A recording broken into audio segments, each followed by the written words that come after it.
Muy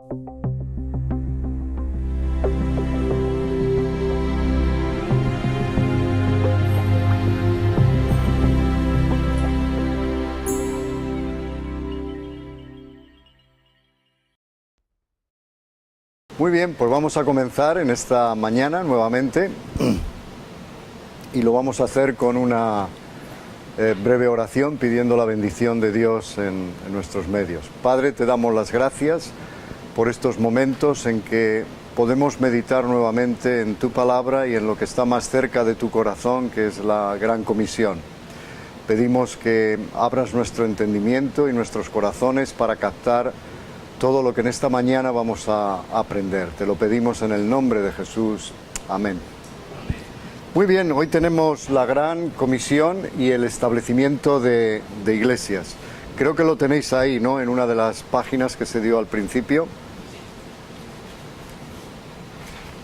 El propósito de esta lección es comunicar precisamente la visión para, en obediencia a la Gran Comisión, pues activar el movimiento para saturar estableciendo iglesias. Tenemos que tener presente que para establecer iglesias lo primero que tenemos que hacer es evangelizar. Es obvio.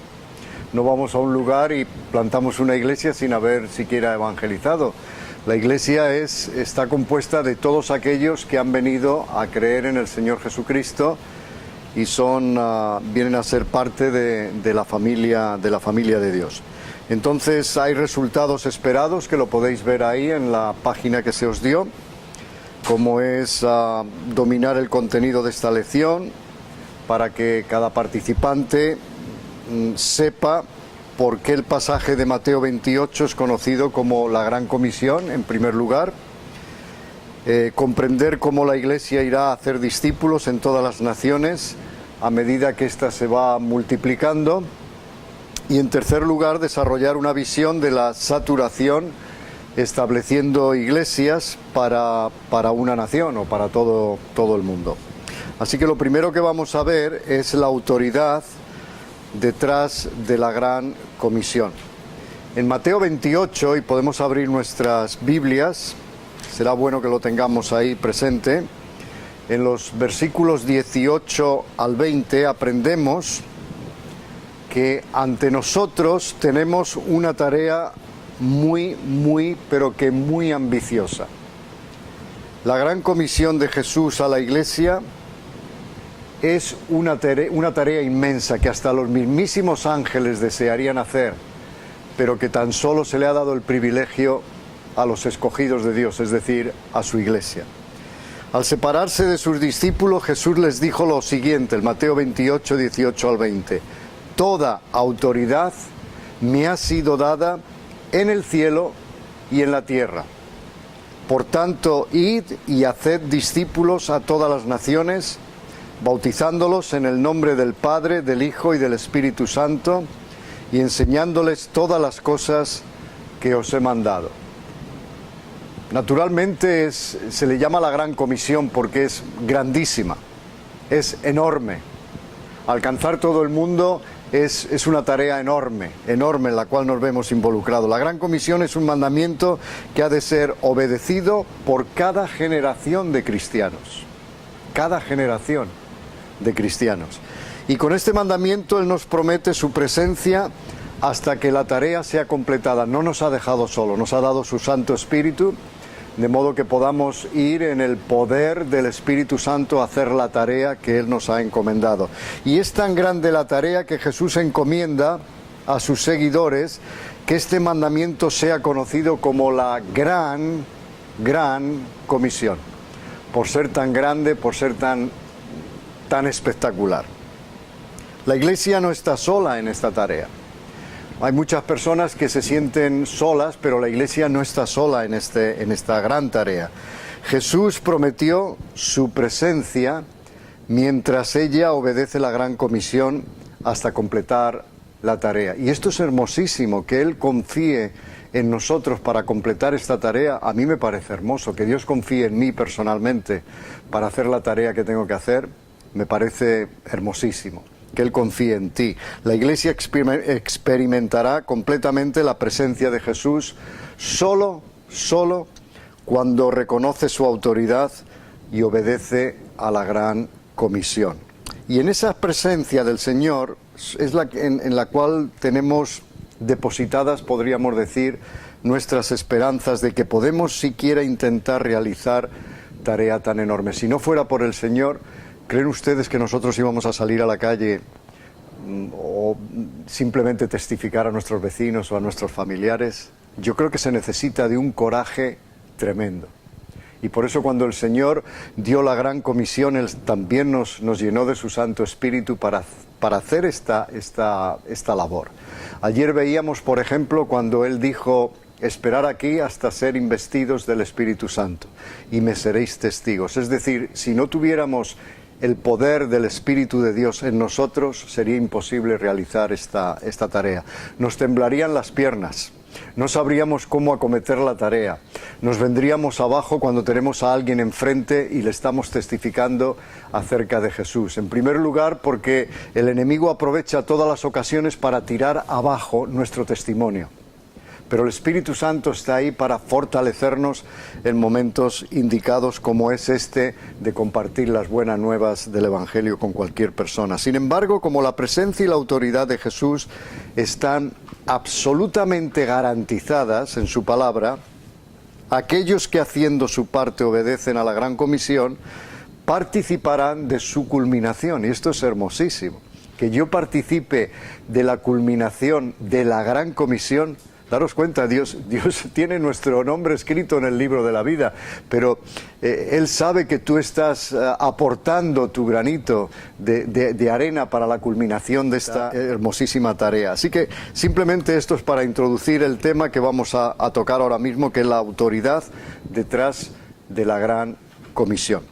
Antes de comisionar a sus discípulos, Jesús declaró su rango supremo en el universo. ¿No os llama esto la atención? Antes de comisionar a sus discípulos, Él declaró su rango supremo en el universo. Cuando una autoridad declara su rango antes de dar alguna orden, lo hace para enfatizar la importancia del mandato. Por eso hay que obedecerle. Lo hace para enfatizar la importancia del mandato. Y por tanto la gran comisión debe ser obedecida por todos aquellos que reconocen el rango, es decir, la autoridad de Jesús. Todo poder me es dado en la tierra y en los cielos. Por tanto, id y hacer discípulos. Este es el rango. Él es la cabeza de la comunidad de aquellos que lo reconocen como tal y que forman su cuerpo, lo que nosotros llamamos la Iglesia, o el edificio, como también se nos enseña en las Escrituras. Ahora, la tarea de discipular a las naciones no solamente corresponde al evangelista, sino que es tarea de todo creyente. Yo no sé vosotros, pero muchas veces hay una confusión en la Iglesia del Señor, donde dicen, no, Él dio el don de evangelista a algunas personas. Bueno, eso es muy distinto. Evangelizar lo tenemos que hacer todos. Ahora, hay ciertas personas que tienen el don de evangelistas, como otros tienen el don de la enseñanza, como otros tendrán distintos dones que Dios ha dado, pero todos somos llamados a evangelizar. Todos somos llamados a compartir lo que Dios ha hecho en nuestras propias vidas. Todo el cuerpo de creyentes, en otras palabras, de aquellos que se someten a la autoridad soberana de Jesús con un gran sentido yo diría, de propósito. La gran comisión impulsa hacia adelante a este cuerpo de personas que el Señor llama su Iglesia. Ahora, la gran comisión, por lo que vemos en este pasaje de la Escritura, es id y hacer discípulos. Fijaros bien que es más de lo que nosotros suponíamos, porque no solo es compartir el Evangelio, sino ir un paso más allá y hacer discípulos de aquellos con los cuales compartimos el Evangelio.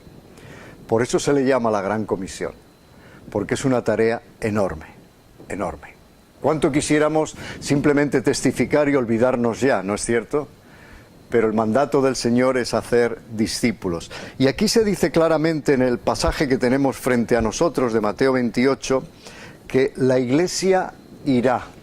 La Iglesia irá. La traducción más precisa de la palabra griega que quiere decir poreunomai, es así como vas. Implica que se asume el ir. Así como vas, tienes que seguir testificando. Así como salimos a comprar algo, pues que tu vida testifique de que algo ha cambiado verdaderamente en tu interior. Jesús usará su autoridad soberana para hacer que la Iglesia vaya a las naciones. Él está interesado en que su meta se cumpla. Y no importa los métodos que Dios tenga que usar para que nosotros salgamos. Si los tiene que usar, los usará, como vamos a ver. Dios está interesado en que su meta se cumpla, que es que todas las naciones escuchen el Evangelio y tengan la oportunidad de oír, de aceptar o rechazar a Jesucristo como su Salvador personal. En varias ocasiones Jesús expresó bien claramente que sus intenciones o su intención era que las buenas nuevas llegaran a todas las naciones. En el capítulo 28 de Mateo que tenemos frente a nosotros y versículo 19, Él mandó a sus discípulos a ir y hacer discípulos en todas, T-O-D-A-S, todas las naciones. No simplemente una nación, no simplemente un idioma, no simplemente una ciudad, todas las naciones. Y justamente antes de su ascensión, fijaros lo que dijo a sus discípulos: y me seréis testigos, como vimos ayer, en Jerusalén, en toda Judea, en Samaria y hasta lo último de la tierra, que vimos en Hechos 1:8. Y también declaró que el Evangelio sería predicado, en Mateo 24:14, en todo el mundo para testimonio a las naciones. Como veis, estamos indagando en lo que quiso decir con la Gran Comisión. Y la Gran Comisión la tenemos que llevar hasta el último rincón de este mundo que Dios ha creado. Y que en Lucas 24:47, en su nombre, se predicase el arrepentimiento, el perdón de los pecados a todas las naciones. Es decir, nos está dando el cómo debemos de acometer esta tarea tan grande. Diciendo predicando, que quiere decir comunicando, expresando lo que hay en nuestro interior, comunicando a los demás lo que ha ocurrido en nuestras vidas, el arrepentimiento y el perdón de los pecados. Arrepentimiento y perdón de los pecados. Cosa que la gente quiere oír. A lo mejor te dicen, no, yo no quiero saber nada de esto, pero es lo que quiere oír. ¿Cuánta gente se siente verdaderamente hundida porque no sabe si sus pecados pueden ser perdonados o no? A veces cuento la anécdota de un padre que estaba tan preocupado por su hijo. Su hijo Juan salió de la casa y había robado, había hecho un sinfín de cosas muy malas. Y el padre ya no sabía nada de él, así que fue a un periódico local y escribió una nota en el que dice: Juan, te perdono absolutamente todo lo que me has hecho. Me gustaría verte ahí en la Puerta del Sol de Madrid a las 9 de la mañana. Y nos dice el anuncio que se presentaron 230 personas llamadas Juan. ¿Qué les parece? Porque todos, de alguna manera, hay algo en nuestro interior que reclama ser perdonado, es decir, queremos que se nos perdone. Y este es el Evangelio, que predicásemos el arrepentimiento y el perdón de los pecados a todas las naciones. Hay algo en nuestro corazón que clama por ese perdón de Dios. Pero para que una persona entienda el perdón, tiene que entender también la inmensidad del pecado. Porque si no entiende la inmensidad del pecado, vamos a dudar de que realmente quiera el perdón. Pero cuando presentamos el Evangelio, lo que hace el Evangelio es que presenta el pecado tan terrible, tan grande, que nos separa de Dios. Pero al mismo tiempo nos presenta el Evangelio la solución que Dios nos da a ese pecado. Sin embargo, parece que la iglesia primitiva comprendió solo las palabras comenzando en Jerusalén, ¿recordáis? Ellos pensaron, solo Jerusalén. Como en tantas naciones a veces. Solo nuestra iglesia, solo nosotros, solo aquí, solo esta barriada. no vamos a ir más allá, es decir, una visión muy corta, comenzando en Jerusalén. Ellos entendieron eso. Mientras los propios apóstoles, a quienes comisionó Jesús, permanecieron en Jerusalén, nos dice en Hechos 8 que la iglesia primitiva tenía un alcance misionero escasísimo, escasísimo. Lo estaban pasando muy bien. Las bendiciones del Señor, vamos, estaban fluyendo. Se gozaban de su salvación, se gozaban de la comunión los unos con los otros, pero no estaban obedeciendo a la gran comisión. Y después de un periodo de persecución, dice la palabra de Dios, y la muerte de Esteban, la iglesia comenzó a llevar el evangelio más allá de Jerusalén. Así que fijaros a veces la forma que Dios usa para que llevemos adelante la gran comisión.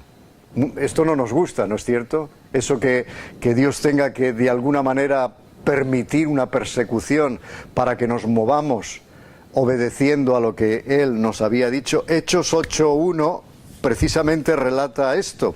Dice, en aquel día se desató una gran persecución contra la iglesia que estaba en Jerusalén y todos,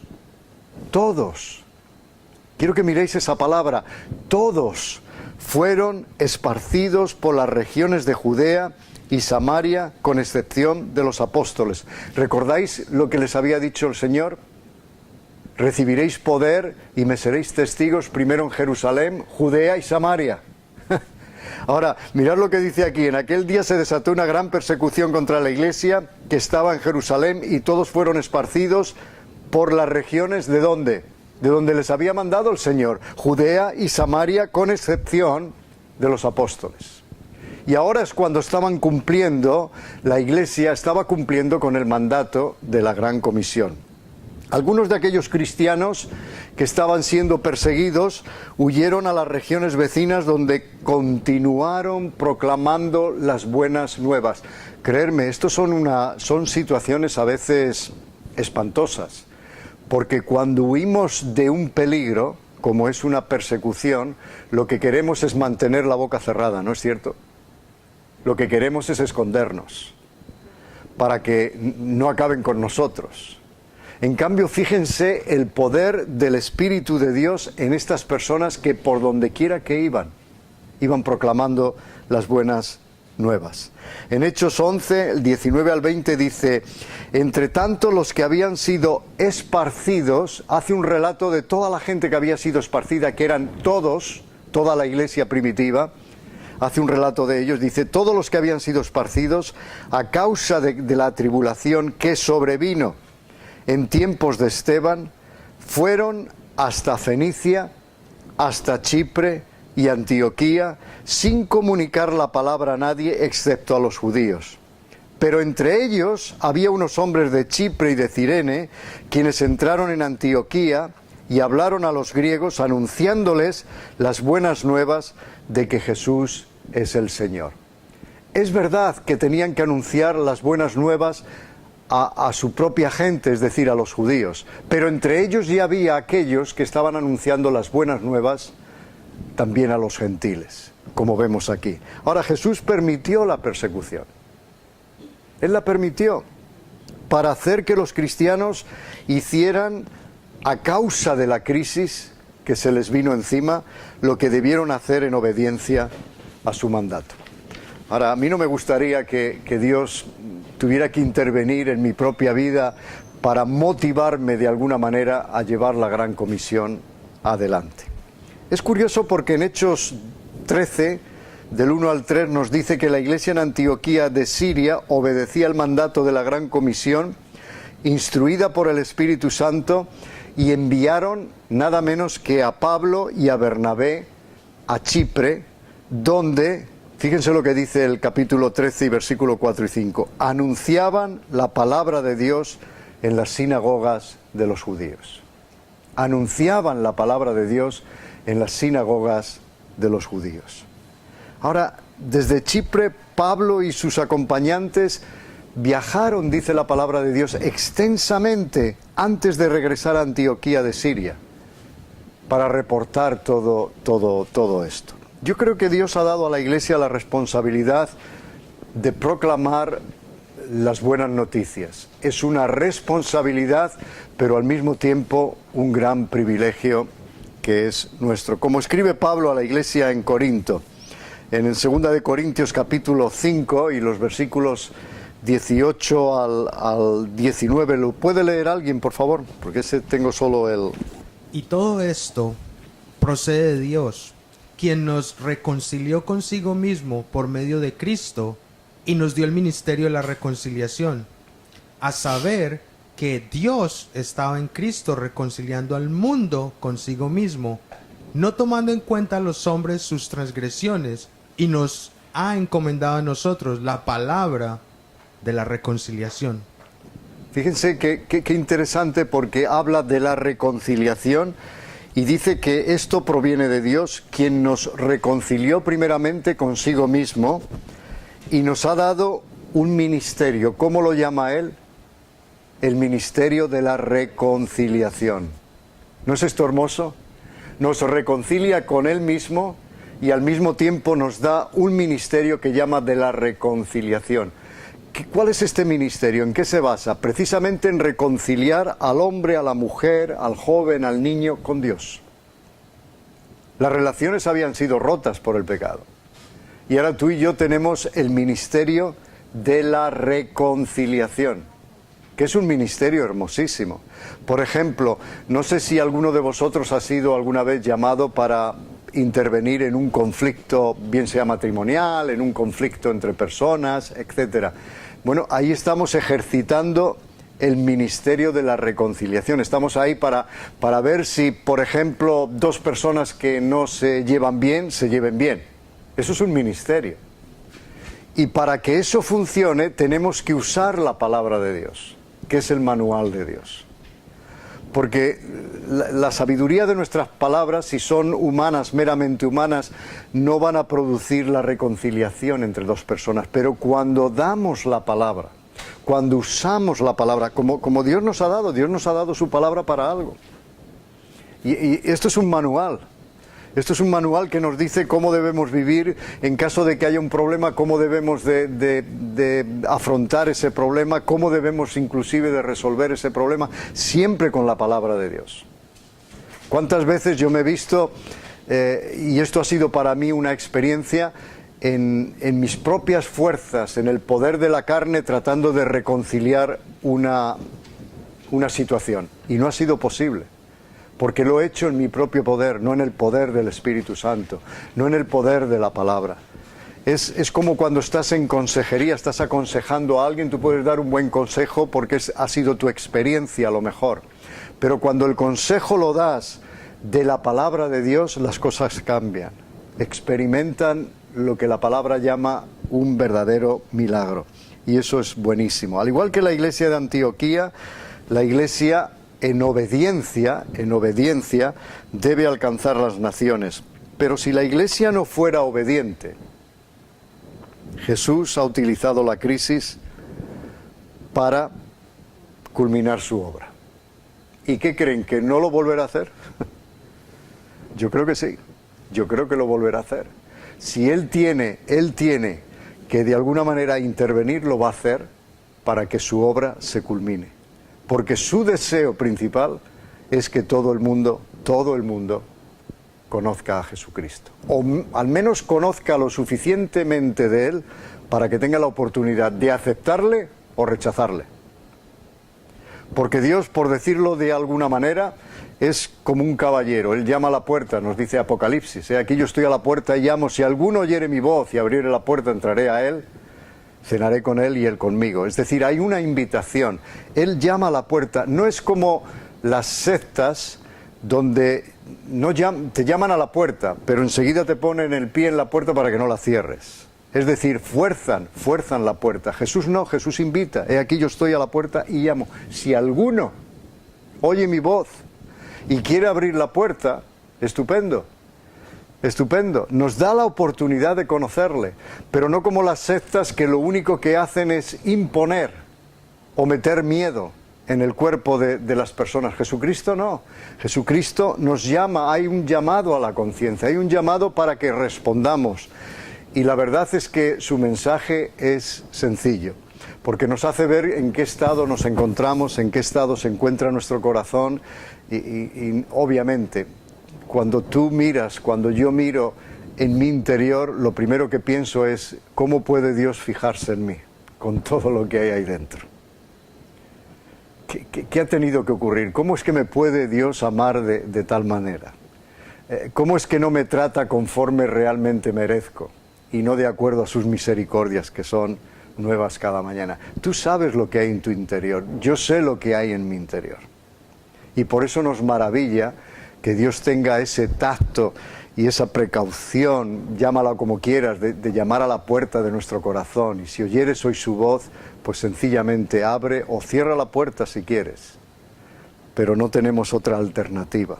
Ahora, la Iglesia tiene la encomienda, como hemos dicho al principio, en el capítulo 28 de Mateo, de hacer discípulos. Y fijaros cómo lo dice: para que una persona se convierta en un seguidor de Jesús, él o ella debe arrepentirse y creer. Esto es lo que dice la Sagrada Escritura. Luego el bautismo, como sabéis, es señal y sello de regeneración, como nos enseña en Tito 3:5, en Marcos 1:4, en Romanos 6, del 3 al 4, etcétera, etcétera. Después de su conversión, los nuevos discípulos, nos enseña la Escritura, deben ser enseñados acerca de aquel a quien siguen. Esto es lo que llamamos discipulado. Ahora, el discipulado es algo muy bonito porque estás tratando de enseñar a los demás cómo seguir a Jesucristo. Hay mucha gente que no sabe cómo seguir a Jesucristo. Quiere seguir con su vieja vida, ¿no es cierto? Y entonces tienes que decir, no, un momento.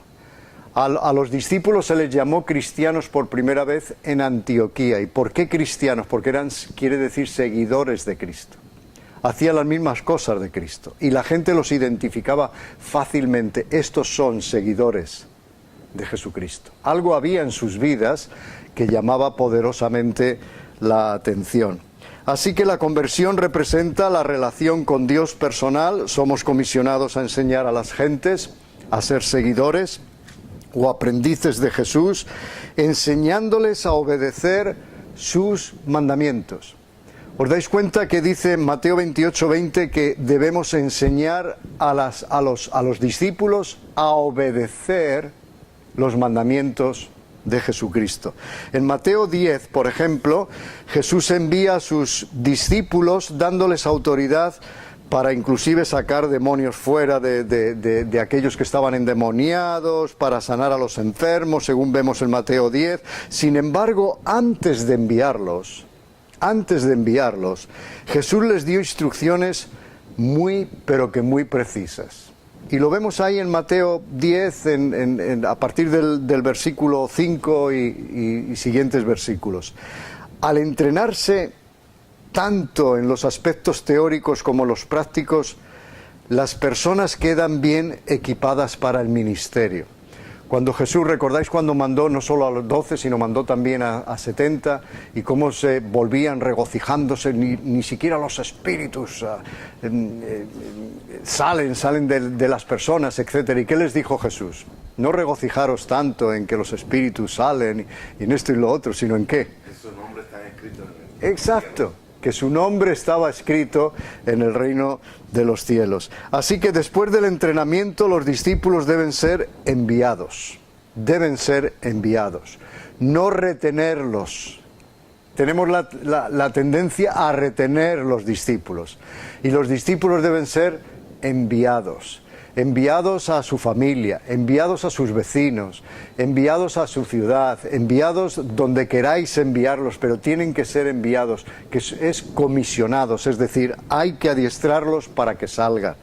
Esto significa lanzar a los seguidores de Jesús al ministerio a pesar de que puedan ser ridiculizados o rechazados. Yo recuerdo cuando daba clases de cómo testificar y demás, salíamos de dos en dos. Y siempre llevaba conmigo a alguien nuevo. Y en una ocasión fue una señora que me acompañó y yo le dije, bueno, yo llamo en la primera puerta, tú vas a ver cómo yo lo hago. Y la segunda puerta que llamemos, tú inicias la conversación, ya me has visto cómo lo hago, etcétera, etcétera. Y ella dijo, sí, sí, estupendo, pero tenía un miedo en el cuerpo tremendo. Entonces yo llamé en la primera puerta, abrió un señor, estuve hablando con él, fue bastante bien en este sentido. Entonces fuimos a otro piso, ella llamó a la puerta y ella, nada más abrir la puerta, la persona que apareció ahí, su cara era de enfadado. Y la dijo, ¿qué quiere usted? Pero así, ¿qué quiere usted? Bueno, eso la hizo temblar, ya no sabía ni qué hacer, empezó a temblar. Dice, no, mire, veníamos, ni siquiera siguió el orden de lo que yo le había enseñado, simplemente dijo, yo venía a predicarle acerca de Jesucristo. Y le dijo el hombre, usted no tiene otra cosa mejor que hacer, ¡pum! Y cerró la puerta. Bueno, salió de allí llorando,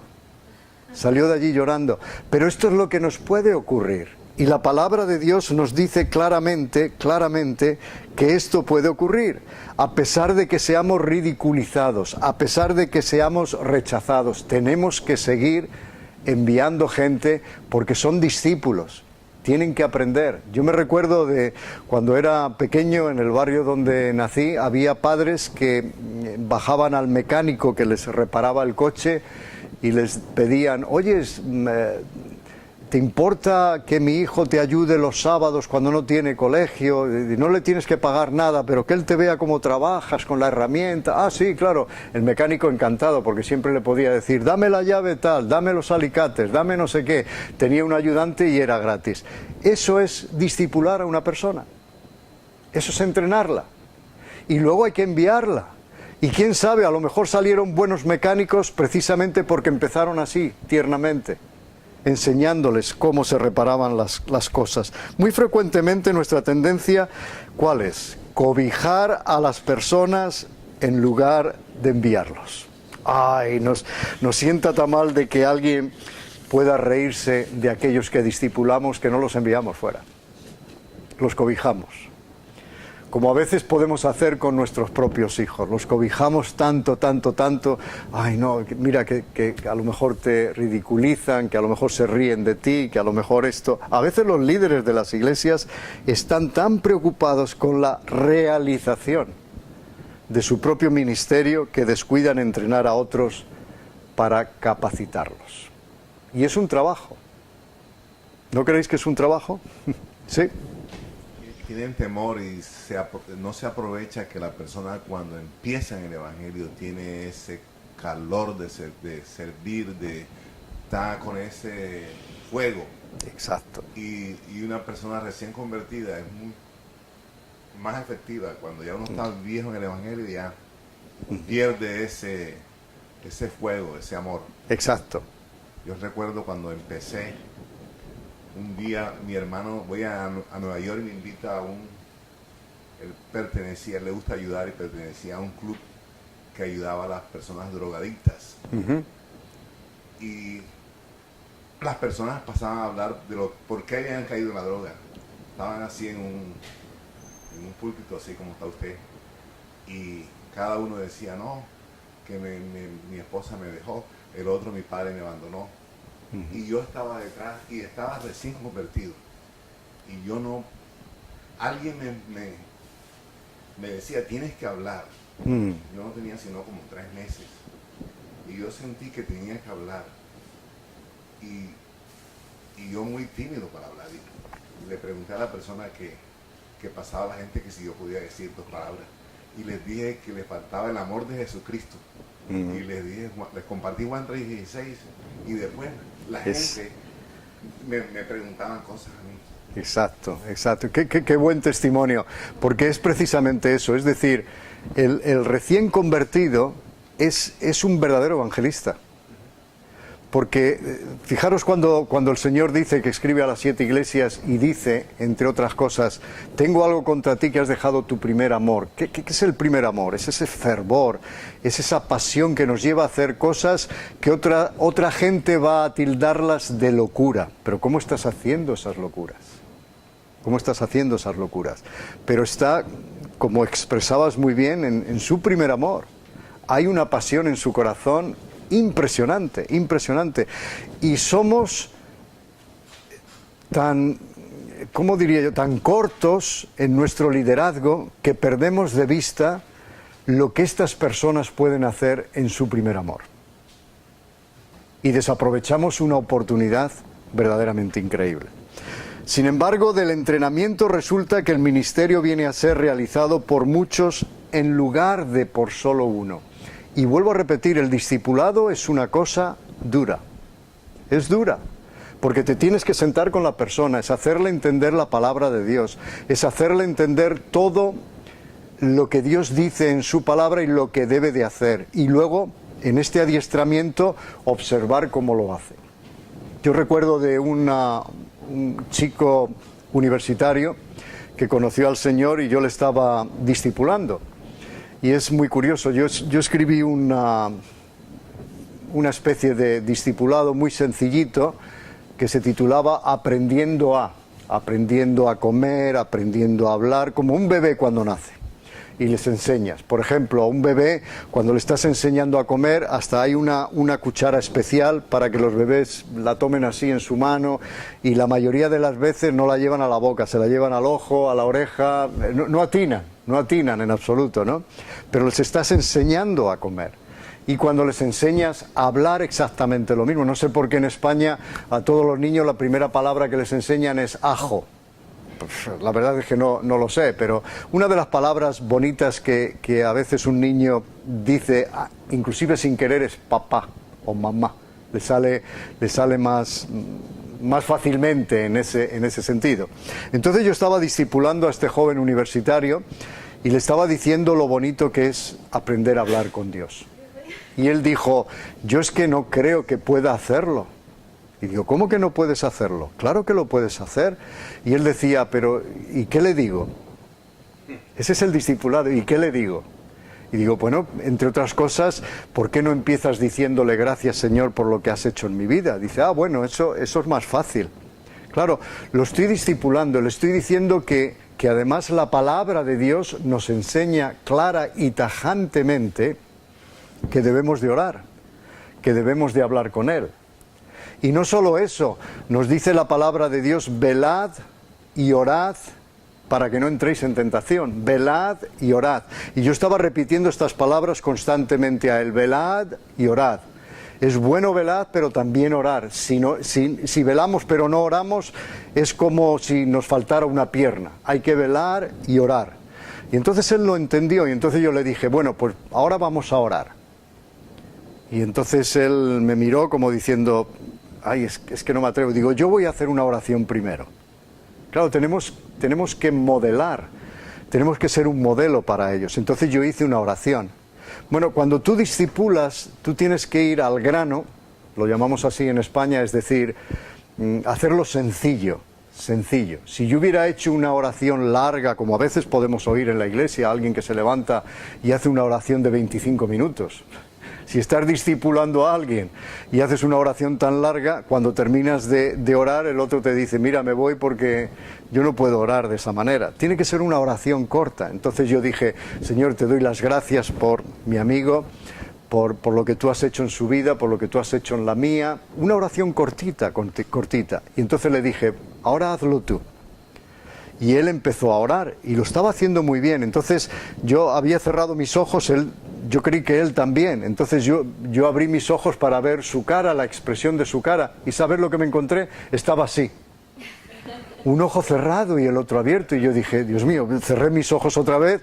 Y cuando terminó de orar, yo le dije, oye, ¿por qué tenías un ojo abierto y el otro cerrado? Y dice, pero ¿no me acabas de decir velar y orar? ¿Han visto lo que es un discipulado?